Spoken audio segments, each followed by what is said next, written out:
It is January 25th, 2022. This is the Wrestling Inc. podcast. I'm Glenn Rubenstien, joined by Alfred Konuwa and NYC Demon Diva Issa here tonight to talk about NXT 2.0. We had a musical performance tonight. We have a new number one contender for the North American Championship. We had some matches, more in the Dusty Cup. We have a new addition to the Robert Stone brand.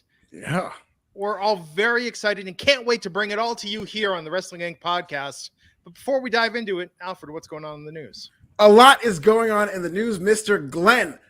Let's start with a possible WWE sale. Now, I know there's been all kinds of speculation. WWE's always used the company line. We're open for business. But we got what I felt was the most significant development on WWE's end in terms of a possible sale. Nick Khan sat down with the Sports Business Journal, and he confirmed that WWE has taken some inbound calls from other companies looking to buy, but he also caked it by saying he stressed that WWE is not in any active talks trying to sell the company, and they are not actively looking to sell. Do you believe them, Issa? No.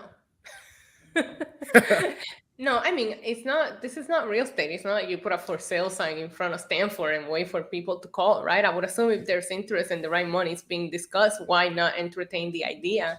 I don't think that they will go public with this, right? Because then, I don't know, I guess it will make some of their moves obvious. Not that they're not already, but I mean, the fact that he's kind of going back and forth saying yes, but no, makes me think yes. Otherwise, he would have said no, period. Yeah. Maybe they're in talks to acquire Impact, and like Succession, Gojo's going to acquire Waystar, and we're just all going to have not seen it coming. Let's go. You keep that narrative going. I love that. I mean, I think, look, that's the thing. You don't say you're for sale because then that drives down the price. They're playing this the absolute right way. But the thing is, there's like only maybe 3 companies that could even afford probably to buy them and improve the situation. There's a small handful of them. We got Disney, we got NBC Universal, it could be Fox. I mean, I know those are the big 3, but people can always come from out Viacom. People can always come from out of the blue. You never know. And to Glenn's point, and that was really going to be what I feel about this, they're not going to come out and say we're for sale. It's, it comes off as too desperate and you're just kind of throwing yourself out there. You got to play hard to get when it comes to market values. And because WWE has such a saleable company based on the moves they've made of cutting this roster down, them saying they're not for sale, it's more likely probably to entice a buyer rather than saying that they're going to do this. But if you look at the company, the way it's set up and what they've been doing, they're definitely setting up, it seems, for a sale. And, I could see NBC Universal, being that company that potentially buys WWE, of course, because of all that. But don't rule out a Disney because of how well the UFC deal has gone. I mean, that's one of the best examples of these companies buying content and it adding value. And I think Disney realizes how successful they were with UFC. And there's still that relationship between Disney and WWE based on, when ESPN and WWE were working together. So I definitely think within the next couple of years, I'd be shocked if they didn't get sold. Honestly, you lost me when you say Disney, and I'm over here picturing Mickey Mouse and like the Disney characters walking people down the WrestleMania ramp, or like they will book like a match between the characters. It will be epic. Oh, amazing! We can get a cinematic match at Disneyland. How about that? If Omicron comes up and starts messing with everybody. Oh my God! I'm just putting it out there. Goofy will be 24/7 champion. Oh God! You say that, but I mean. I'm surprised we haven't gotten the Fox. Carlos Pierce, all the Disney princesses. I'm surprised we haven't gotten the Fox football robot with that 24/7 championship yet. Yeah, that's coming. Please don't manifest that into the uniform. Yeah, watch it happen this weekend. Watch it happen this weekend now. Because you have the playoffs and you had the Rumble. Like, I can totally see it happening this weekend. Sure. Well, something that some people can see happening this weekend at the Royal Rumble particularly is possibly Ronda Rousey's return. PW Insider is reporting that at least one WWE official flew to California after last week's TV tapings to meet with one Ronda Rousey, who has been reportedly training for a comeback. And there's no word on what came of that meeting. But Glenn, we'll start with you. Do you expect to see Ronda Rousey at the Royal Rumble? And if so, in what capacity? I think having her enter at number 30 would be good, but it also is a sign of how WWE has really failed to build this next generation of female talent, and for every step forward they've taken forward, they've gone 2 steps back. I mean, Rhea and Bianca should be credible as contenders to hold or be in contention for either championship, but I feel like for whatever reason that just hasn't happened. I have no issue with this. I miss Ronda. I miss the way the women's division was booked when Ronda was around. That Ronda put on a bunch of freaking bangers with a lot of people in the roster. So I wouldn't be opposed, and I still want to see Ronda versus Becky 1-on-1. Would love to see a rematch between her and Charlotte. So if she wins, I wouldn't care which champion she calls out. I would like to see either or.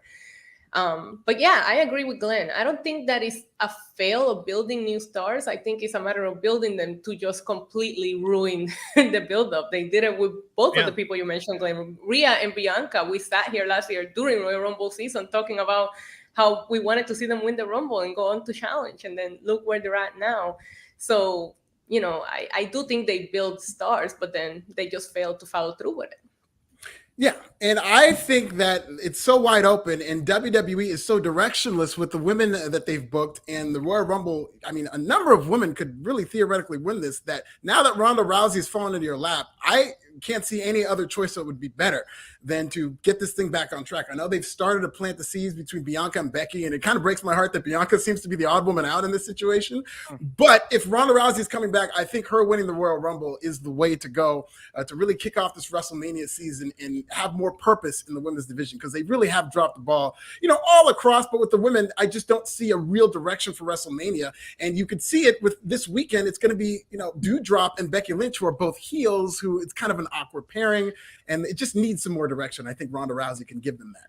But here's the problem with Ronda, though, is that so you have Rhea, Alexa, Doudrop, Bianca, Liv. Every woman is going to basically be set up as halfway credible opponents for Ronda Rousey. Ronda's going to destroy them, and then Ronda will fail to seal the deal with Charlotte and or Becky because WWE has more invested in them than they do in Ronda, who's a part-timer. It's actually really weird with Ronda that she doesn't get the Brock treatment, but I think that they know for Brock, like they know that dollar amount to put in a Brinks truck and back it up to the farm, and they're always going to get Brock. With Ronda, they don't feel like she's always going to take their calls, so I don't think she's going to ultimately go over Becky or Charlotte.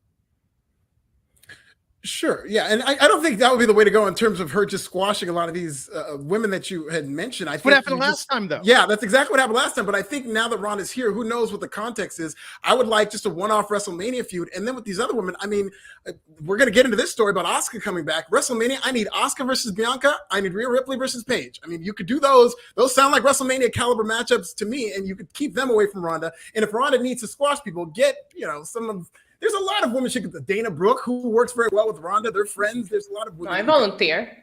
I don't care. Yeah, Issa can go. I take Issa in that, actually, over Ronda. Yeah. Love Dana Brooke. I am like a day one Dana Brooke stan. I think her entrance is so impressive. And you have Dana Brooke versus Ronda, and I'm thoughts and prayers for Dana Brooke. Like, there is no... Like, I'll put $1 on it just to be funny, but there is no way I'm winning that long shot bet. While you talk about that, have you seen the odds? You're the Vegas guy. Have you seen the odds for Doudrop and Becky Lynch? I can only imagine. What do those look like? It's horrible. Horrible. I saw that Johnny Knoxville is plus 10,000 to win the Royal Rumble. I might put like $10 on that and just retire. So is Vince McMahon. If I'm Vince McMahon, I'm calling them and I'm being like, I'm booking myself, and then give the win to somebody else the next night. Win a bunch of money. Yeah, exactly. That can get him in trouble, though. You know, it's gonna be like Pete Rose all over again, man. You know. Yeah. Pete Rose, by the way, limited engagement signings in Las Vegas, his sports memorabilia shop at the Mandalay Bay Mall. Every time I walk by, it's this today only Pete Rose signing autographs. And I've walked by this place at least 20 times over the last 5 years. How much money does Pete Rose owe the owner of this shop that he is there signing autographs basically 24/7? I've been to that shop and I've taken a picture with Pete Rose. Yes, he's always there. But I feel like, what if he owns the shop? Oh, like Canseco, like Jose Canseco's car wash that he has in Vegas. Oh, God. It's possible. What if every week he's just betting on the amount of people who are going to show up and he just can't kick the habit? So that's why he's there every week, because he's just Well, somebody who might return. I'm very excited about this story. As we get this podcast, I'm gonna get thrown out of that shop because I'm gonna go in there and it's like, Pete, just explain the situation to me, pal. Tell me. I don't want a photo. I don't want an autograph. I just want to know, how deep are you into this guy that you're here every goddamn day? We'll start a GoFundMe for you, Pete. You don't need to be doing this to yourself. Yes. I still think you should be in the Hall of Fame. Yes. What else we got? Asuka might return to the Royal Rumble. According to Fightful Select, several WWE talents are under the impression that Asuka will be making her in-ring return. How excited about that are you, Issa? Thrilled. Asuka has been missed. Somebody legitimate that you can put into any title storyline and it just becomes credible right away. I can't wait. I can't wait. I hope that is at the Rumble. I think her music hitting would just be a moment to remember. Asuka's good, but what are they going to do when she's back? What program is she going to be in? What's going to be happening? Asuka and Bianca Belair. I think it writes itself. If we're going to flex Bianca Belair out of this storyline with Becky Lynch, I think Asuka and Bianca, because they're both such beasts, they both have those long unbeaten streaks. It's the unstoppable force, movable object kind of dynamic, and I think they could really do a good job building that up if they, again, took a step back, didn't try to overbook it too much. I would be very excited for Asuka and Bianca Belair. You could set that up with a stare down at the Rumble. One eliminates the other. It's going to be a lot of fun, and I got Bianca winning that. Okay, we'll see if they do it. But I guess that's my question. Is Asuka coming back now at that stage of her career where she's going to put over the next generation of talent? Sure. I mean, she's kicking 40. I mean, she still looks great, and she's been around for a while. She's got a lot of credibility, and we've seen, as badly as they did book her at the beginning, really nothing. Her talent was too strong for that to hurt her and bury her. She still became a top star, and I think, like Issa said, people are going to go crazy when she comes back, and her and Bianca Belair that's going to be something. Hopefully. Yeah, hopefully. Let's see. What else we got? Final news story heading into NXT. So this is a nice transition here. Dave Meltzer of the Wrestling Observer Radio was reporting that WWE, believe this or not, WWE is looking to do house shows with NXT 2.0. They've contemplated sending some veterans to NXT 2.0, which absolutely has to happen if you're going to go on the road with this staff in order to work with younger talent. House shows are going to be good in terms of their development, because if you go on the main roster, that's what you have to get used to. So this is good. I am more of a fan of the idea of what they did with Braun Breaker and putting him with the main roster people and doing that loop. But house shows for NXT 2.0, I mean, could work out, could make them better, and getting in front of other crowds, I think that's important. But it's hard to believe that too many people are ready for this. But Glenn, what do you think about house shows for NXT 2.0? Would you buy a ticket to a house show if they came to Vegas? Are they still doing the Florida Loop? Are they still doing Lakeland at the Armory? No, they are not. They've been strictly TV for this brand. I mean, I always liked those NXT style shows. I mean, essentially like bingo hall events. I always thought were a lot of fun, but I don't know that they can tour with this current roster. I don't know. I mean, who main events that's going to get people there compared to the last time they went on an NXT tour? I think they are going to have to stack it with some main roster talent. Yeah, I agree. And this is a developmental brand. Feels like a developmental brand. If you want to get them ready for the main roster, you have to get them used to that style, because then at the Performance Center every day, every time, I think the house shows will help them. Isn't this funny, though, that now we're saying this is developmental brand? 2 years ago, Justin LaBar would have got on an airplane and said, it's not developmental, it's a third brand. And now we're like, oh, it's developmental. It's like wrestling fantasy camp. Yeah. At the time, he was right. It really was more of a third brand, but now it's definitely developmental for sure. Yes. Wonder how much when you can start going to the NXT Performance Center, like you used to be able to go to Space Camp and you can go to Wrestling Camp. That's when we know WWE's in trouble. That when they sell gym memberships to the Performance Center. Oh my God! If they did that, that would be pretty dire straits. I'd love to see that. It could happen. Hojo Tugo Belinsky, $5 super chat. Alfred's Green Bay Packers. Failure is Roger and Adams gone? Question mark. You know what? I don't even like football. I don't know why people keep hitting me up about this. Football is a savage sport. It's dangerous. People get concussions and CTE. There really needs to be congressional oversight for football. I don't know why people are always talking about this savage sport. Yes, I'm a 12-time fantasy football champion, but that's fantasy and it's safe. And I'm so sick of football. It's ridiculous. Let's get Joe Gacy in there and make football a safe space. Yes, I agree. I'll go with him. I'll bang the drum. Football needs to end. I'm done with it. I don't know why it's so overrated. Such an overrated sport. I don't think it's overrated. I thought this weekend we had some excellent games. No, I think it was so fun. It was so fun to watch football this weekend. No, it wasn't. I think football. It was overrated. A blast, Alfred. Go see the movie Concussion with Will Smith and find out just how dastardly this league is in terms of the corruption that goes on. Football. I don't know why people talk so much about this football and all these teams. It's just all the toxic masculinity that goes on. I'm going to call up Joe Gacy and we're going to have a discussion about Glenn, can we send him like a fruit basket or something? I think he's mourning. Joe Gacy, if you're watching, because I've been told that he has checked out this podcast before. If you're watching, call me up. My DMs are wide open. Hit me up. I'll give you my number and we're going to work on canceling football. I don't understand what the thrill is with this dumb, savage sport. Super Bowl is going to be in Inglewood. It's not happening. Not in my city. I'll tell you that. Stellar Justin Lopez, $4.99. Pack, they be sleeping with the fishes. Alfred, I seriously hope you ain't bet any money on the Packers Bills Super Bowl prediction, said in Tony D voice. Terrible, terrible sport. It's corrupt, and we need to do something about this. Joe Gacy, hit me up. There you go. Corrupt sport. What else we got? Justin Lopez, $4.99 as well, saying, look, I get it, Becky and Ronda is money, but Bianca still didn't get a redemption from SummerSlam. Exactly, and that's, yeah. I mean, she didn't, but she did. She did. She got Kofi. She still hasn't gotten any of her revenge. She needs to beat Becky at some point. It's Z, $2, saying Mickey Mouse and John Cena gear winning the Rumble. That's amazing. Okay, let's see. Jay Patterson. I was rooting for the brothers in the Dusty Classic because I'm a brother, but after that promo and all that weird ass flexing next to each other, nah, bro. Oh, come on, Jay Patterson. I appreciate the story, and I'm sure we're going to get into this more, but this is what we were talking about last week, and that I want all these teams to have a story as to what their journey is. What are you going to do if you win? And it was also very accurate because, they're talking about how they want to date, toxic attraction. Big bootied white girls are the kryptonite to black men. You see Kanye running around with Julia Fox. And so I do appreciate the attention to detail with this storyline. And I just think it's a lot of fun. We're going to get into more of this. And I'm now rooting for Idris and Malik Blade to win this tournament. Just like Jay Patterson was before the flexing. Come on, they're flexing. They've got good bodies. Well, I really can't add anything to that. No, let's just move on to the next one. I couldn't sleep last night, and I spent probably an hour reading 2 oral history articles of Sir Mix-a-Lot's Baby Got Back. Wow. You said one about the song on Stereo Gum, and then one about the music video on Vulture. So yeah, it was like both. That song still got legs. Well, more than it's just forever. legs. One of the great karaoke songs. Oh, absolutely. Terry on Jr. 237, Organic Attention Man, Carmelo Hayes. I can't believe they put them with what's her face tonight. Ollie? Oh my God. Was it that bad, Glenn?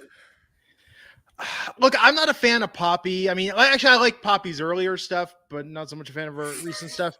But I know she has a song called Everybody Wants to Be Poppy. Like, I heard it like 5 years ago. I was like, oh, it was kind of good in like a weird pop sort of way. But no, I think that the polish that we have seen on most NXT musical acts, and there's been quite a few. There's been quite a few musical performances, and they've been, they looked like they just rolled out of a concert venue or just out of a music video. Like, it was very, very well done. Even what Josiah Williams was doing. Like, and I just felt bad tonight because this is nothing against Ollie J's recording talent, but she did not have that stage presence and prowess.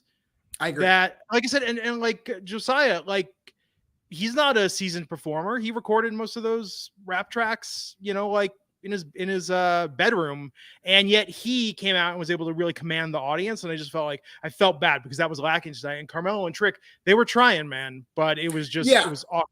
And I think they understood that they needed to kind of hype the crowd up because it is the stage presence thing. I don't think that's more of an indictment on her. It's just a weird setting to perform in front of wrestling fans. Josiah is a wrestling fan and he understands that. So I think that helped. But to be in the squared ring, just from a technicality standpoint, from logistics, you're in a square ring and they're all around you. And it's a weird place to perform. And she's probably not much of a wrestling fan. Who knows if she is or isn't.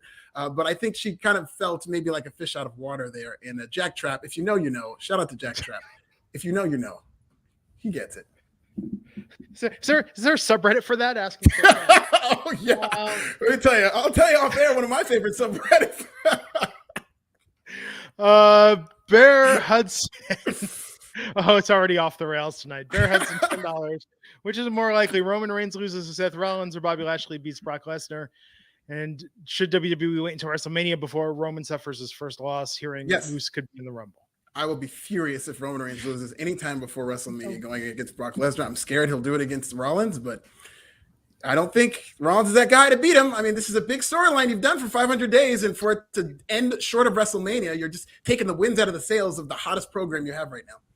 Yeah, and I feel like WrestleMania is like a big marketing PR move for WWE to show their investors. So during this WrestleMania season, with all the press that they do and all that, wouldn't you want to have the person that's bringing you the ratings be on top and be the face of the company? I don't know that you want to go into a WrestleMania season with Roman Reigns chasing. That's not the story you want to tell going into WrestleMania.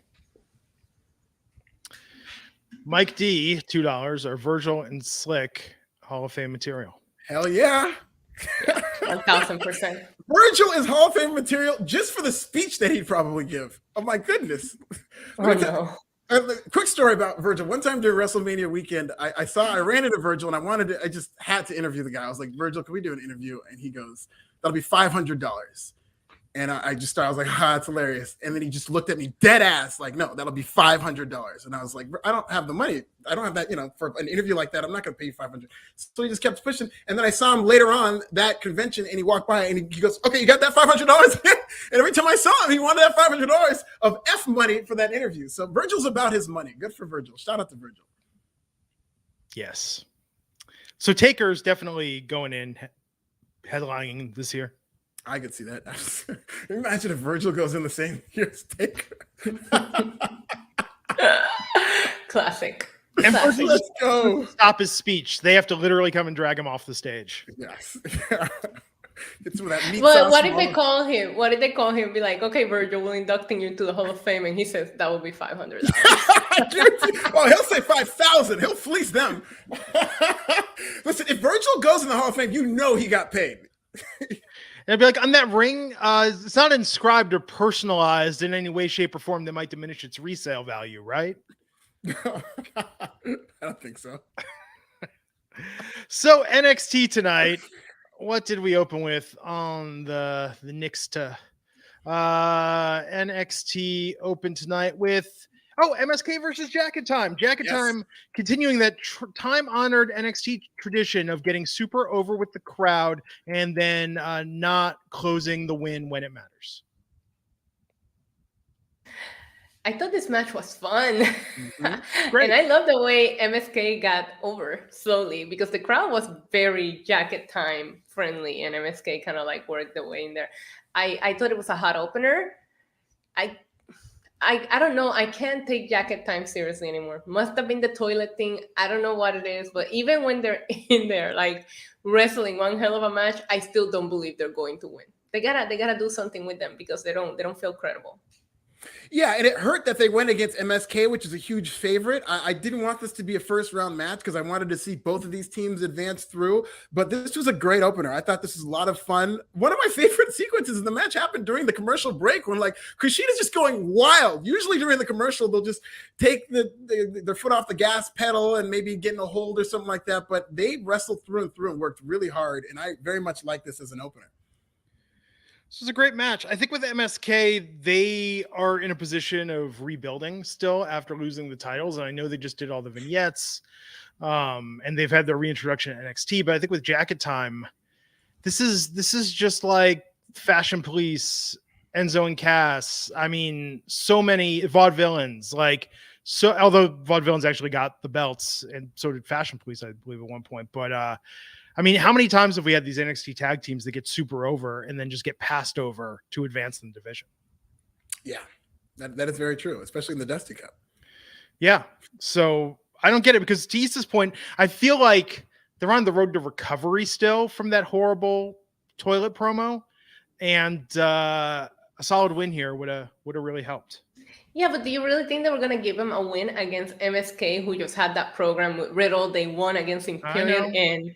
Well, I'm going to say Walter because he was Walter back then. So I just don't see MSK losing. I feel like there's more investment into MSK. Yeah. You're onto something there, Issa. I think we should have a timeline before Walter, after Walter. I think BG, before Gunther, after Gunther. Gunther. And that's Gunther. Is it Gunther or is it Gunther? Oh.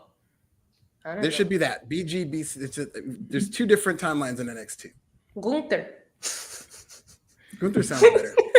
Just change your name into a symbol like Prince at this point, because I think you'd have more credibility. Yeah. Well, and be careful what symbol you use based on, when WWE. He's out here talking about his grandfather. Be very careful what symbol you use. So that's it for tonight's Wrestling Inc. podcast, everybody. Thank you guys for coming. Thank you. Thank you. I apologize in advance. Send all those tweets to @Rajagiri_303. Oh my God. But this is okay. So legitimately, there were some great matches tonight. MSK and Jacket Time. This was a great match. I mean, I'm a fan of having squash matches earlier in the tournament. This felt like a semifinal. This should not have been a first round match between these teams. Yes.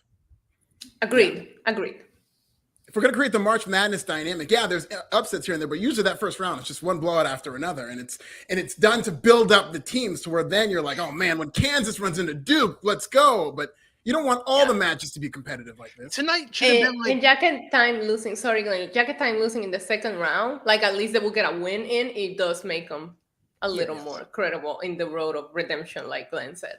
Tonight should have been MSK versus the Insane Clown Posse. Bring them out of retirement. Let Jay get a power bomb in. Let Shaggy do like a moonsault. Then MSK gets the win. Juggalos would love that. There's a new documentary I heard, United States of Insanity, all about the Juggalos and their fight with the FBI. I'm actually really, really excited to watch this. That sounds amazing. Is this on Netflix or what? I think it's streaming on like Vudu. It's streaming now. I guess it's like you can rent it. I don't know. I'm excited to watch it. Very, very curious. But in fact, ICP was on After the Bell with Corey Graves like a couple months ago, and that was like a really, really good interview. Really? I gotta go back. I never heard of that. I don't think. Yeah, it was really, really good episode of the podcast. Anyhow, this match tonight was awesome. You got to check it out. Vengeance Day was announced for February 15th. This is coming up soon. Like, who looked at a calendar and was like, so we're doing something for Valentine's Day? I mean, aside from like your significant other who looked at a calendar is like, so we're doing something for Valentine's Day? And you're like, baby, look with the lockdown and everything going on with the Omicron. Like, why don't we just stay in this year? But NXT, no, we are having Vengeance Day, the day after Valentine's Day, which is on a Monday, which is an inconvenient day anyhow for Valentine's Day. Half the restaurants are closed. Yeah. Good excuse, though. Good excuse to have for why you can't go out on Valentine's Day if you're in that situation. And you're talking about Omicron. We're finding this out on air. Good news. I took a test earlier today. I came back negative. Alfred Konuwa is now 7-0 against COVID. Never gotten it. Novid, that Liberian blood, ladies and gentlemen, is very strong. I'm convinced that I've had it for the better part of the last 2 years. I thought I had it a couple times. I think I have it. I wake up in the middle of the night with the sore throat, convinced. Oh, the COVID done got me. It finally happened. But no. Also, Valentine's Day tip out there for the men specifically, or women who are dating women in our audience. If your significant other says, we don't have to do anything this year and you don't have to get me anything, just here, like, I'm not saying don't get nothing, or I'm not saying go all out, but have like a stash. Get like a box of C's candy, have it on hand. So even if they jokingly say like, so what'd you get me? Then you could be like, boom, there it is, like, because you don't want to fall for the, you don't have to get me anything. I've fallen for that before. It was a very uncomfortable Valentine's Day. Yeah, you want to go above and beyond. That's great advice. Alfred, do you decorate the waiting room for Valentine's Day? You put some flowers and candles on there? I absolutely do. A little landscape ambiance there, but yes, it's very much decorated with flowers, candy, those boxes. There's a thing that says, do you like me? Yes or no. And if they check no, they get kicked out of the waiting room. And Manscaped the day before Valentine's Day. Don't think the day of. Do it the day before. Yes, not everybody has the luxury of a waiting room, but yes, do it the day before. You don't want to, Yeah, don't keep them waiting. So let's see. MSK won that match. They advanced backstage. Io Shirai and Zoe Stark talking about teaming up for the Dusty Cup. Tiffany Stratton walks up, insults Stark's outfit, She found it on the clearance rack. And setting up the match with Stratton and Shirai for later in the evening. Legado del Fantasma tonight came out to the ring. We did get while they were waiting, they had meaningful looks with MSK. Meaningful. And then we got a pre-recorded video of Grimes issuing a warning to Tony D'Angelo in advance of tonight's number one contenders match. We had Ali J arrive with Carmelo Hayes and Trick Williams. Just so much build up tonight. But then we have the face-off between Escobar and Braun Breaker. Issa, what'd you think of this? I just want to say that with my conspiracy of Tiffany being fake rich, why would she know that outfit was in the clearance rack? Because she was looking at clearance. There you go, Issa. So, fake rich. Yeah, I can get excited for that face-off between Escobar and Braun Breaker, because it's just like, okay, that's somebody else that Escobar is going to lose to, basically. I mean, they've done a lot of damage to Legado del Fantasma. There's no credibility there. I wish that face-off would have happened to a Santos Escobar a couple of months ago. I would have been thrilled to see the match. But right now, but at the same time, you're building a new champion. He's going to need a couple of feuds that he can win to really solidify his title reign. So why not put on a good match while you're at it? I did like some of the insults in the back and forward between the two of them tonight. Yeah, and it is a very weird pivot from the storyline with Zion Quinn, who has gone MIA, and then going to this, I think, hurt Santos Escobar, how he was portrayed during that storyline and now. And I think it's always a tough situation throughout the wrestling business, because we're seeing this with Hangman Adam Page. Nobody thinks that Lance Archer is going to beat him this early. Everybody kind of takes for granted those first couple of opponents. And in the wrestling business, if you want to shake that up, maybe add a little unpredictability, there needs to be somebody win that title and lose their first defense, because that kind of thing happens in UFC all the time, where somebody wins the title, they flip it, and it happened with Rose Namajunas, who ended up becoming the champion again. And in order to get people into it, I think that it's just a tough spot for that first title defense, where it's like, yeah, right, like he's going to lose this. Yeah. It strains credibility, especially with the way Escobar's been booked for quite some time now. Yeah. And again, this is just fodder for Braun. And also, I don't even think it's a great idea that they're having the champion enter the Dusty Cup. I know it's happened in years past. I mean, we had Finn and Samoa Joe. We've had these pairings before to keep the champ doesn't need to be involved in the Dusty Cup. Right. And I mean, it's similar dynamic to the Royal Rumble, and Charlotte's going to be competing in the Royal Rumble. Yeah. It just says to me like you don't have enough people. Right. Yeah, that's exactly really what it is with NXT 2.0. Well, also with Ciampa, when they don't know what to do with him, if he's not holding the NXT title, they just have to pair him up with somebody random for a little while. Yeah, I called this a couple weeks ago. Remember, I was saying, where does Ciampa go from here as a mentor partner to Braun Breaker? I thought about that when I saw it go off the air like that. I was like, well, there you go. That's one of Glenn's theory. He threw it against the wall and it stuck. One time out of 100, I'm right, and I look like a genius. Oh, there was that thud, Issa. You said to tell me when it made that noise again. I think that might have been me. That was you. Yeah, I was on mute. Don't be blaming me for it. I thought I heard it earlier from you. Alfred, don't hit the table. I won't hit the table. Reverberates the boom arm. We're getting our audio dialed in, folks. It's an exciting time for the Wrestling Inc. podcast. Technical difficulties here. Yes.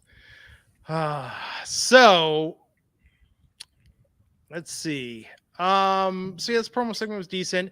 Boa versus Solo Sikoa. Solo Sikoa, who has looked undefeatable in previous matches, got a real knockdown, beat him up, go all over the facilities match tonight. He did pull out the win, but Issa, what did you think of this match with Solo and Boa? I love this match. I thought it was great. I mean, there was a lot of fun in ring, but this was probably my favorite match tonight. And I thought Solo Sikoa looked like $1 million. Obviously, it takes two, to tango. So, but as soon as the match was over, I was like, just put him in the Rumble. Just put him in the Rumble. This man does not belong in NXT anymore. He is so ready. But, there's always that fear of anybody that you feel is so ready going to the main roster and how are they going to book him there. But there is a storyline for Solo Sikoa already.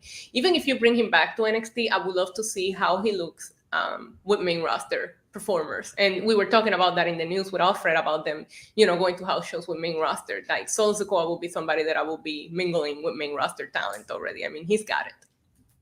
Yeah, 100%. I think this match alone made this show a good show. This is my favorite match of the night. I just love these guys killing each other in this hardcore match. They both seem like monsters. It's like a Godzilla versus King Kong dynamic. And I would have no problem with them just continuing to run this back. Obviously, there's always going to be a limit, but I want the story to be these guys just killing each other every single week. And I love this. I love the splash to the table.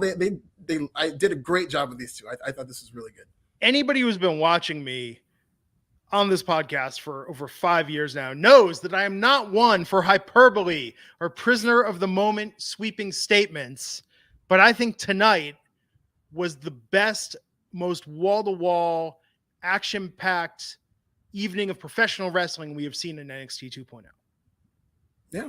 Yeah, I agree. I think the tournament helped. It gave it purpose. It didn't seem like there's one vignette after another. They didn't have time to do all that crap, so they focused on the tournament. There was there was still some hot garbage tonight. Of course there was, but it was not like prevalent. They had so much. They didn't have enough time to do that because they had to do so many tag team matches because of the Dusty Cup. I think it helped them keep focus, and that really helped the show.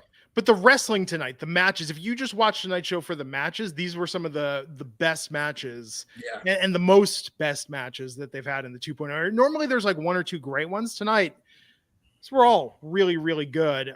They all really felt like they meant something. Loved watching Solo and Boa go at it. Again, I think like with Solo, he just had that jetpack strapped to him from his debut. Now he's looking more beatable. But I guess if he's going to stick around for a while, we have to make him more interesting. Yeah, but if it takes a hardcore match and them almost killing each other for him to look beatable and he still got the win, I'm okay with that. It's not like he didn't look weak, you know? But I do agree with you. He doesn't look like, oh my God, nobody can beat him. You're just going to have to, I don't know, get a gun or something because this guy. Light him on fire.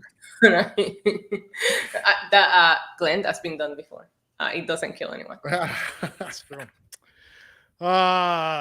So after this match where Solo got that win, we saw Duke Hudson backstage. Remember what I said about hot garbage? Gunther. Gunther is named after his grandfather who introduced him to the sport. He's not Walt. All the kids are taking their grandfather's names. It's a trend that's going on. We see it everywhere. Yeah, I'm glad. What's your grandpa's name, Alfred? My grandpa, I'm the third. So my grandpa's name is Alfred Konuwa, the original. What about you, Glenn? What's your grandpa's name? Joel? Yeah. All right. Joel. So I'm going to start calling you Joel. Yes, we're going to start going by Joel now. Pay tribute to my grandfather. I too was named after my grandfather. Yes.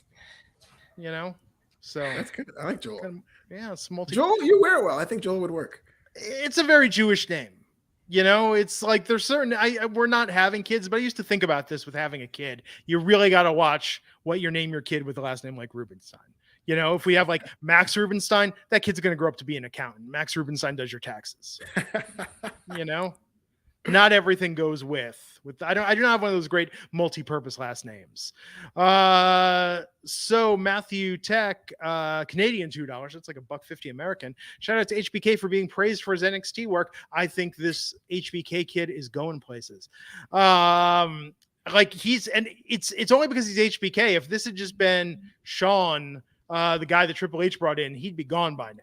Yeah. It's rare that you see stories about somebody having job security, but it looks like Shawn Michaels has that in NXT. Yeah. Azatez, thank you for the Australian $1.99 super sticker. Hey. Appreciate that. So yeah, Gunther.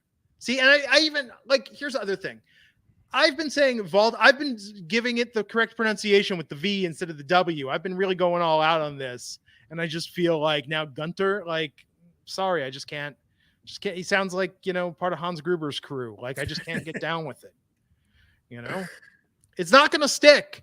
Look, you know, when I grew up, it's like when they renamed the sports venues or the streets. You know, it's like, this is what I know it as. It's always going to be Pac Bell Park to me. I don't care if it's 3Com Park, whatever, Pac Bell Park. That's what it was growing up. That's what it will always be to me. I'm set in my ways. Yeah, and I think WWE was shrewd not just rolling him back out in front of a crowd. I think they're going to do a couple of these, you know, backstage segments before they bring them back to the crowd so that people can just kind of settle down and not be as mad about it, maybe get a little more used to it, because I think if they bring him back anytime in the next couple of weeks, people are just going to go crazy chanting for Walter and refusing this Gunther name. What if he shows up at the Rumble? then it'll be even worse. And I think he will. And I think they're going to be in for a rude awakening, because that Walter chant, it's not just Walter. It's like they chant it like Goldberg. So they're going to go Walter, and it's going to be loud. Gunter just is not no, I just can't. I can't. But that'll be one of my favorite moments, when Walter shows up to the Royal Rumble and they go crazy for Walter. Maybe that'll change their minds. Who knows? And no offense to the other Gunthers out there.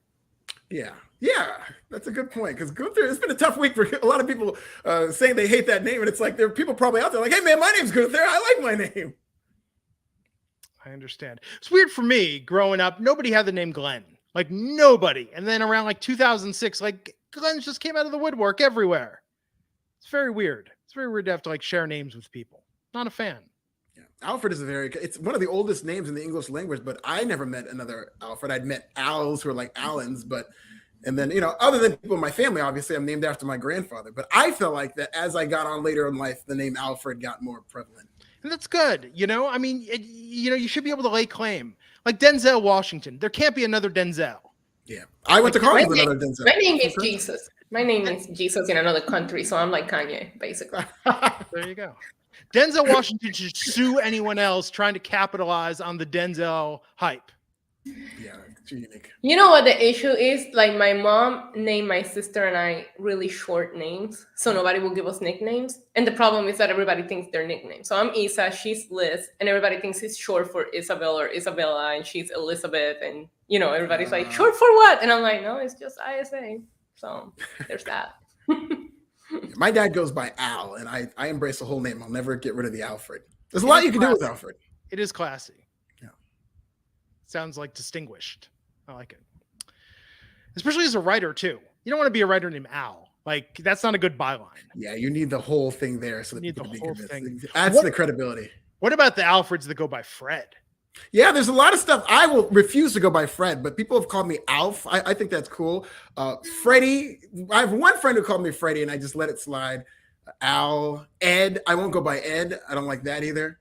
So there's a lot you can do with Alfred. It's very malleable. It's like a Rubik's Cube of names. I like calling you Akon. Akon? Yeah, I am the original Akon. I loved when she tagged Akon. I know. I was posting that you were going to join us on Yellow Jackets bus. Shout out to us for making it 42 minutes without talking about Yellow Jackets. Yes. And I'm like, I got the post ready, and he was like, and we will be joined by @Akon. And Glenn is like, I think you got that tag wrong. Yeah. I'm glad that it didn't fill up, the chat didn't fill up with all these Akon super fans. Like, wait a minute, where's Akon? Yeah. When's he going to play Tipsy? Convict. Yes. We'll always have bartender. Oh man, Matthew Tech, Canadian $2. Alfred, you got a fresh cut. Hell yeah, barber. I'm glad somebody apprecites that. Thank you. Off air, I thought I got a compliment on my haircut. Yes, as soon as you. I mean, we called it a boom. Yeah, your new name for my haircut. Boom But that's good. Thank you, Matthew Tech. Shout out to my barber. Did a great job. Yes, I need a haircut desperately. This is starting to poke out the sides. Gotta make that happen. But especially before our big interview on Thursday, Issa. We're recording. We got to get on the Yellow Jackets Buzz podcast. I'm very excited about our interview guest. Wow. God, no, I'm excited. It's going to be good. 90s iconic director. That's all I'll say. Wow. So Gunter. Yep. There you go. Duke Hudson versus Guru Raj. Duke Hudson getting an easy win. I didn't miss Duke Hudson. Yeah, I think this is weird because it's funny because we complain about all the characters are rolling out. Yes, they're over the top, but there's a happy medium because Duke Hudson doesn't really have a character now. Like, not that I preferred the poker player, but I mean, what are we doing here with Duke? He's now kind of regressed to where he's got this generic thing he's doing, and I'm not at all into it. He should be betting on all the matches. Yeah, there you go. Get a little scandal going. Love that idea. And then Tony D'Angelo should be betting against him and trying to fix the matches. See, this is where you bring in Pete Rose. See? Oh, it's perfect. Absolutely perfect. Get him out of those signings he has to do every day to pay off his debt. It is that in Mandalay Bay Mall. It is right across the way from like a really good pizza spot that has like the best garlic bread I've ever had, like a pesto garlic bread, Slice of Vegas. I bet. Yeah, that's a great pizza spot. You're absolutely right. Yeah. Like in garlic bread's kind of slept on overall, but like their garlic bread, like with the pesto, like that is next level. Yeah. I tried to pull a John Mulaney, Tom Jones, What's New Pussycat on the jukebox, and they shut the jukebox down after the second play. They're like, "We know what you're doing." I bet you since that bit came out, they've gotten a lot of that. Such a great story. I know, absolutely one of my favorites. I can't wait to see John Mulaney's new hour, by the way, because he's gone through some stuff, and that only makes you funnier when you go through that kind of stuff that he's gone through, and he's one of the best. No, I agree. So Duke Hudson won. Dante Chen came out and trying to make this happen. What do you think of Dante Chen, Issa? I forgot who he was.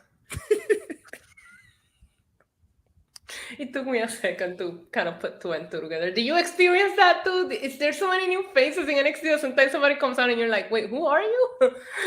Yeah. Dante Chen could use a mouthpiece or a heater because, again, he's got, I think we said this last week, he's got great in-ring charisma. He's got good fire and stuff like that. And he's got a good story. The things that he was saying and the things that he's been saying are very interesting in terms of the character. His delivery doesn't really get me excited about it. Agreed. Duke Hudson, and this is more an indictment against Duke Hudson than Dante Chen, so go with me on this. Duke Hudson looked like he had gravitas compared to Dante Chen, and I think Dante just needs a little more promo work. Yes. You know, just have that confidence.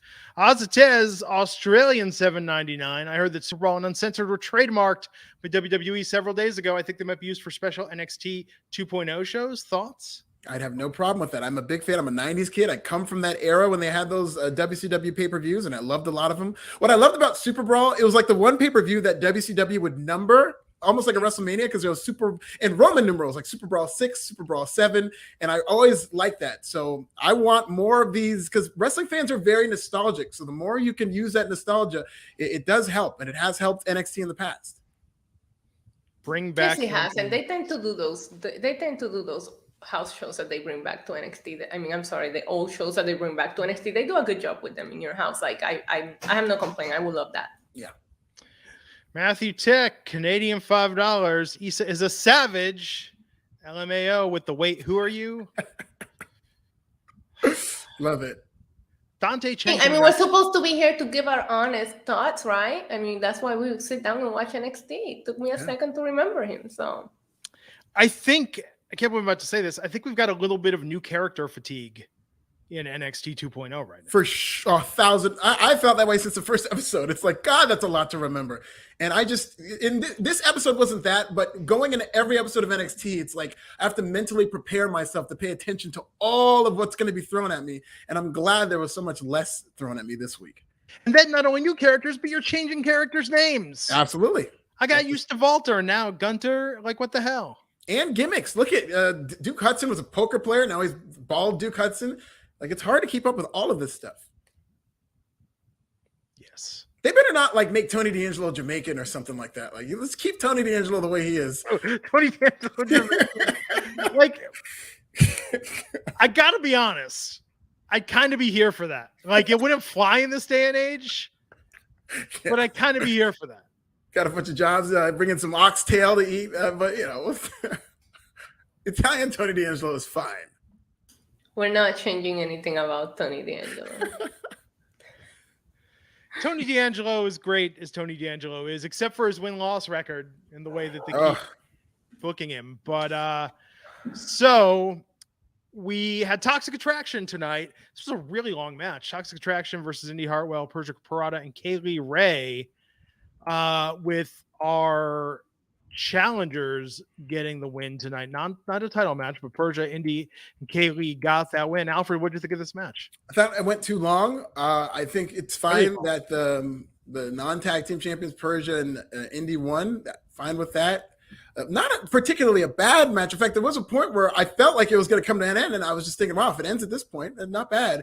But then I think it went on, and then it kind of exposed some things. My favorite part of this match was Wade Barrett saying somebody was yeeted into the corner. Very well done. I've never heard the word yeeted said with an English accent, and I thought he pulled it off very well. What does yeet mean exactly? Yeet is to throw. It's something that I feel like somebody going into the Royal Rumble should be using that. It's there for the taking. I'm going to yeet you. I'm going to be yeeting all these people out of the Royal Rumble. Everybody's going to get yeeted. Like, that needs to be a thing. Somebody needs, maybe one of the Usos wore a shirt that said yeet. Like, you're going to be yeeted out of the Royal Rumble. People would go crazy for it. And then the people say yeet whenever somebody gets thrown out. Yeet it. That's a gimmick. That would be amazing. If you want, I can try to start that on my session on Saturday. It's one of my favorite words. Yeet it. I know, mine too. I love it too. Do not teach Vince McMahon the slang. Thank God you never caught on to I'm not going to lie. I was a little bit here when I heard AJ Styles said cap. That's cap. That's cap. I was like, I kind of pop for it a little bit. Every once in a while, the slang works. I did think this match went on too long, and it did go on. I get that the challenger's winner is winning is a good thing, but I'm never a fan of champions getting pinned on TV for no reason whatsoever. And I've been vocal about not liking this 50-50, and I did feel like Toxic Attraction were probably the last hope of people that were being protected, and now I don't even feel that anymore. This 50-50 is just makes it very hard for us to get invested into these characters, because any day they could win or they could lose, and it's just like, who's really on top at NXT when everybody feels like it's a race and everybody's going at the same pace? And it might not have been their fault. This could have had to go along because something else got cut or something else changed, but Alfred, I agree with your assessment 100%. It was really good, and they just went on. It overstayed its welcome by it did. Yeah, a couple minutes. Because I was really into the first half of this when it was like, man, like they pulled this off. This might be the best. I was ready to praise that this is the best they've looked in this, that, and the other. But then I think, and it's not a fault of them really, because of course they're new. Of course you're going to get exposed if a match goes on that long. And I felt like they just kept dragging. And I hate to say this, but again, given that NXT is now super developmental again, Mandy Rose having that main roster experience, she carries in herself a way that other champions in NXT do not. Great point. Their entrance, everything was very well done. But yeah, we'll see how much longer this goes. But I like this match. It was just a little long. Then we had the Grizzled Young Veterans versus Chase U. Again, this was a surprisingly this went for a little bit. Why is Chase U a thing? I don't know, but I'm so into. I think this is one of the better gimmicks, that Chase U student section, and I love how Andre Chase did his thing now, where the crowd participates in this cheer where he stomps on the opponent. Give me a C, give me an H. I just popped so hard for that. I don't know what you guys think about the student section, but I'm way into it, and it kind of makes me want to go to NXT and see if I could be a member of that student section. Do you think they give you free pizza and a T-shirt? Yeah, I would love to be part of that student section, man. We should what about punch and pie? If they offer free punch and pie, I will go and be part of it. Yeah. What kind of pie? I feel like Glenn doesn't care about education the way that he doesn't like Chase U. And education is very important. It's a diploma mill. The Florida State's attorney needs to look into Chase U and then rubber stamping graduates if the check clears. They've got to do a storyline about how Chase U is especially if they're ready to give up that gimmick that he's being fraudulent, like the University of Phoenix or whatnot, and it's just a big Ponzi scheme. They've got to do that. I want him to start educating performers, and they have to get into student loans to be able to go to his university, and then he collects by beating them up. Oh, wow, there you go. Do we get Aunt Becky showing up in this storyline?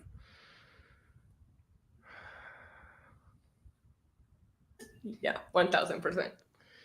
We need to just really, and what about other programs at Chase U? Do they have a debate team? Is there a row team at Chase U? Yeah, see, there's a lot you could be doing with this. Drama club. Were you guys in any clubs? Did you guys do any of that in high school? Tell me. Yeah, I was. Tell me, give me your dirt. I was in a drama club class in high school. I didn't like it because we had to do the same play every single time, and it was about this girl, her sister passed away, and it's very sad. I don't want to, but we had to relive that every single time we did a play. We couldn't do anything else. Me and my friend had an idea for a fun play we could have done. They didn't want to do that. Every single time we had to do the play about the lady's sister dying, and it was very depressing for me. Wow. Sorry, I asked. Well, there's your answer. Yeah, that's heavy. Man, I thought it was bad that we had to do Annie and then like 12 Angry Men. Actually, we had to do a play where it was about appreciating like the difference in like kids' relationships with their parents. So everybody just like transcribed scenes from movies and brought those in. And I did the scene from House Party where Pops tells Kid he can't go to the party because he's in trouble. Like I did that scene. That was my contribution. Good, that I wrote down a scene from House Party. I love it. You guys should have done the dance. Did you do the Kid and Play? No, it wasn't that elaborate. It was just, Pop's telling me I'm grounded because I got in trouble at school. And, if my mom had been around, but she'd passed. So, it was very, I really felt it. I really felt the, so good times. I hadn't thought about that in 30 years. Yeah, seriously. Issa bringing up all these memories. You're welcome. I missed high school, yet I don't miss high school. It was very weird. It was a very weird time. Grizzled Young Vets won that match, but fun match. Out of nowhere, Von Wagner. Oh no! And Von Wagner, as the fans chanted, "You suck," Robert Stone entered the ring, gave him a jacket. Von Wagner aligning himself with that ultra successful Robert Stone brand. We'll see. We'll see what happens. I think there's a way he could get less charismatic. Then he put on that blazer and it's like, I was wrong. It's like, oh, geez. We'll see. Speaking of a void of charisma, Grayson Waller was backstage. Oh. Who now has new muscle, Sarav Gujar, who's now going to be known as Sangha. And one of the biggest stars in Bollywood now is protecting Grayson Waller. And he has words for LA Knight. Is LA Knight on the main roster or going to the main roster? No, not that I know of it. He was on main event, wasn't he? Yeah, I think he was with that crop that kind of tried out. And gotcha. Judging by Tommaso, it looked like they got promoted. It's Z, $2. We need a Breaking Ground 2.0 for this new NXT era. I'm afraid they shot it and then everyone got released, so they can't do anything with it. Yeah, like everybody out there. And that's the payoff. Could you imagine when they showed that ESPN special, if everyone on the special had ended up getting cut at the end? Yeah, that's actually a good point. And I will say, now that you bring up Breaking Ground, I think that went a long way in building that connection, because really everybody from that Breaking Ground special, with the exception of Aaliyah, who's now on the main roster, became a big star. It was Carmella. I think Bayley was part of that, Baron Corbin. And they all ended up being pretty big stars. And I think part of that was the connection that they built with the audience. I think that'd be a good idea. Yeah. I don't know. It's very weird how they view developmental now, where it's developmental, but they're not invested in building them beyond the confines of the Capitol Wrestling Center. Yeah. But you see, that's the show. I think the show is you not breaking ground. You show it from the talent perspective. You show it from the Vince perspective of who's getting like, oh yeah. You know what I mean? Like who's got to go. That's all Vince needs for his image right now. Yeah. I'm sure he'd love that. Just let's get Nick Khan in a room, like reviewing contracts, and how many nickels they can save. I think that'll good television, really good for their image. A lot of outrage. Yeah. Tiffany Stratton, poor Tiffany Stratton. Why are they booking you like this? She had a good, credible match against Io Shirai tonight, longer than previous Tiffany Stratton matches, but Io Shirai was ultimately victorious. Issa, what'd you think of this? I like seeing Io Shirai back in singles competition. I mean, we'll see where they go with her. I feel like Io Shirai, I hate to even say this, but she's starting to feel like Tommaso Ciampa, where you don't really have storylines with her. So you're just pairing her randomly or putting her in super random singles storylines because you don't want to bring her up. But at the same time, you don't have anything for her in NXT 2.0. So, I mean, at least we still get to see her wrestle, but this is not what I want to see her do. That is a very fair comparison. She's like the elder stateswoman, very similar to what Tommaso Ciampa is doing. I will say this. I don't think we should overlook the fact that Tiffany Stratton had a capable match. I know she was in there with Io Shirai, but I think they've got something with her. I've seen her matches before, and even in NXT 2.0, I never really thought anything of them. In fact, I thought that she might not even be ready for this stage in NXT 2.0, but I don't know what happened. I thought she looked really good. She's clearly a super athlete, somebody who's like, they build her up as a world-class athlete, but that is a shoot. She's like a really good gymnast. And I thought some of the stuff she was doing was very good. Again, the character is very derivative. It's very similar to what Mandy Rose was doing, and even like down to the gears. So not the most creative thing, but I like that they're building up this daddy, and I do think they should pay off the daddy character. And I do have a suggestion. It should be Big Daddy Cool Diesel, best friends with Shawn Michaels. You've got the payoff right there. That's who daddy should be. Big Daddy Cool Diesel. I don't hate it. I mean, I'm not going to say what I was about to say. I'll tell you off air. No, I'll tell you off air. Okay, good. I got some off air jewels. Yeah. I was going to say it should be Randy Orton just because I like to call him Daddy Orton, so it will make perfect sense. Not Roman Reigns? I thought Roman Reigns was daddy. I thought Roman Reigns is daddy, huh? Roman Reigns is above daddy. He's on God mode. It's Tuesday, people. We saved this for Friday night. Friday night is the night. My bad. Too early in the week. It's a bit early in the week, Issa. Just a bit early. Backstage, we had Creed with Malcolm Bivens, Diamond Mine, Roderick Strong, setting up a 6-man match, 3-on-3 with Imperium next week. Ali J performed. We don't have to really talk about this. Yeah, we already went over that. Please. But Tony D'Angelo, Tony D. I like Tiffany Stratton walking backstage complaining to Kevin Nash. Yes. Wendy Chu appeared, told him not to feel bad because everyone loses to EO. And trying to be friends with Stratton, slapped Wendy's drink and walked off, and Wendy complained about her free refill. Wendy Chu is a very sassy character, and I am here for it. I like the character of her sleeping and kind of popping up into people's business. There's more that they could be doing with this, but yeah, I like Wendy Chu. I mean, they just need to book her well. Yeah. Because I think she could be a top star in NXT and then get ruined on the main roster. Yeah, sure. I mean, I think she's perfect for that gimmick. This feels like a main roster gimmick. Of all these gimmicks that are kind of forgettable, I think the Wendy Chu gimmick feels like something that I could see on the main roster and that people could really get behind. Well, and especially because people watching the main roster understand what it's like to want to sleep during matches on Raw. There you go. You really want to bury somebody, you just have her roll out there and fall asleep during somebody's match. Didn't Austin do that to Lance Storm one time where he pulled out a pillow and he laid down and slept during his match and said he was boring? I think she has an amazing pajamas collection. Once it's on point. And you know what? I will probably create that gimmick just so that I can expense a bunch of really cute PJs. Yeah, okay, well, here's a question for you, Issa. Who's got the better collection? Ika Manjiro's jacket collection or Wendy Chu's pajamas?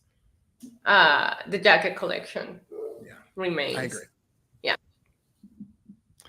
There you go. So the main event tonight, Tony D'Angelo versus Cameron Grimes. Why do you make me choose who to root for, NXT? Yeah. This is unfair. But you had a doubt? You had a doubt who you were? You doubted? I like Cameron Grimes. I wanted Tony D to win, though, because Tony D'Angelo needs to get those wins. And I don't like that. I could just hear it. It's like, well, he was going to win, but then Pete Dunne interfered. So he looks strong and losing. Cameron goes on to face Carmelo. And now Tony and Pete get to have a few. Like, it seems too obvious. It seems too obvious. Yeah. I really wish we would have done some kind of segment in which we see Tony take like the coffin from last week and like drop it in the water, and then we see Pete Dunne trying to escape it and just come up above and like get to the performer center looking like crap, and Tony be like, I thought I got rid of you. Like, that would have been epic. HBK kelp on him. HBK, you're bulletproof. They can't fire you. We have given you a solid year's worth of solid Tony D'Angelo promos. I'm not telling you how to book his matches. I mean, he should win all of them. But we have given you ideas for vignettes, for storylines, for just little wrinkles and texture you can add. And I feel a little insulted that we've got none of them. Yeah. Hopefully. Yeah, I mean, when The Fiend came back from the dead, he looked like crap. But Pete Dunne came back from the dead looking just fine. Yeah, you'd never know he was in a coffin. Yeah. So, Alfred, what'd you think of the match? It was fine. I thought it was okay. I thought it was a pretty good. Cameron Grimes kind of had a couple of slip-ups in the match. But I thought the crowd was very much into this. It was weird because there was a point in this match where they were going crazy, and I figured it was because somebody had come in and was doing a run-in, but it was just because they're just going crazy. So, and I felt like they were on Tony D'Angelo's side. I'm not just saying that. When Cameron Grimes won, and particularly when Pete Dunne came in and interfered, they were not happy with that. So the GOAT is really starting to really get over with this crowd, but I thought it was fine. I thought the crowd elevated this match. NXT quit playing games with my heart. That's all I ask. Like the song. Issa, what'd you think of this? What'd you think of? Yeah, I love hearing the crowd starting to really, really pop for Tony D'Angelo, because I think the crowd in NXT does make a difference with who starts getting more pushes and storylines. I did see a couple of slip-ups from Cameron Grimes, or maybe, I don't know, I don't think they had the best in-ring chemistry, or maybe we're just being so harsh because we really did see so many good matches before this one. But again, I wanted to see Tony D'Angelo win. I did like his matches with Pete Dunne, but I don't need the storyline to continue. Yeah. But I didn't want him to lose his first title shot. So I guess if this is a direction to kind of keep him protected, then I'm kind of like okay with it, because I don't think anybody's beating Carmelo Hayes right now. So then keep him away from him. Yeah. And that's the thing. I think with Tony, they're just buying time. I mean, I don't think he needs as much. I mean, Braun Breaker didn't need this much seasoning and development before putting a title on him. I think with Tony's got a gimmick. Braun Breaker has no gimmick. Yeah. He's Braun Breaker. He's a champion.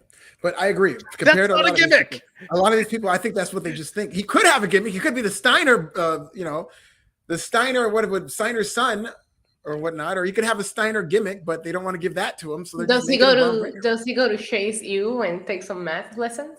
No, he joins the wrestling team on Chase U is what he does. Steiner math. That's good. That's actually really good.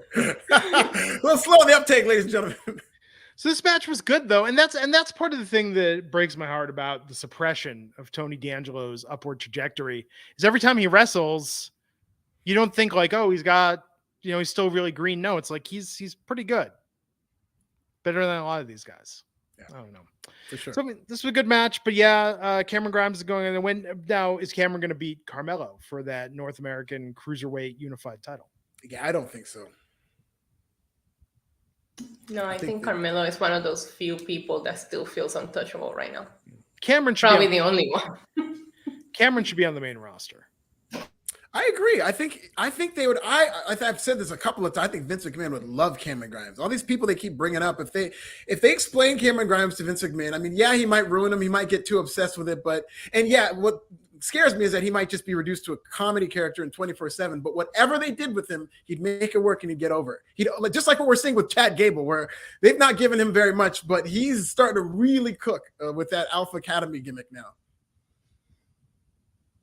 Yeah, that segment yesterday with the spelling bee was genius. I liked awesome. It was very funny. And then before we go off the air tonight, Braun Breaker's, out in the parking lot, which I don't know why at this point. You don't go outside in the parking lot of NXT. Bad things happen there. But this is a performance center parking lot. It's not the Full Sail parking lot. Like, we have to start keeping track of what happened in what parking lot now. You're going to get attacked. Someone's going to try and sell you like shitty speakers out of a white van. Some kid's going to come up, say he's trying to win a contest for his high school to sell you magazine subscriptions. Then you're going to say, what high school? And he can't name a local high school. So it's not on the up and up. Like, that parking lot is not safe. And Legado del Fantasma, who I like that they're just at the other end of the parking lot, and then they charge up to Braun Breaker. And they get out, and before they can throw down, Tommaso Ciampa's there, and he has Braun Breaker's back, and they're going to team up in the Dusty Cup, and then maybe go to Disney World together. And then like Ciampa will be Braun's coach. He'll be like the Mickey to his Rocky. And then like Ciampa will be on his deathbed, and it'll be like, Braun, you got to win this for me. Show everything that I showed you. And then Tommaso Ciampa will die in kayfabe, and Braun will go on to be an even better champ. And then Ciampa like really will just be a performance center coach, but it'll be a very moving storyline. And then in his head, we'll see Braun. His head's going to hear Ciampa's voice in his head in the ring in the corner during the match. And it's just going to make it all the more meaningful. And this just writes itself. WWE. I mean, we all know where this is going. My GM Mode by Glenn Rubenstien. That would be on WWE 2K22. That'd be a lot of fun. I do like your idea about the kid. I think they should do that with the kid with the basketball team. Like, hey, I need some money for my basketball team. And then Trick Williams and Carmelo jump them. I think that'd be great.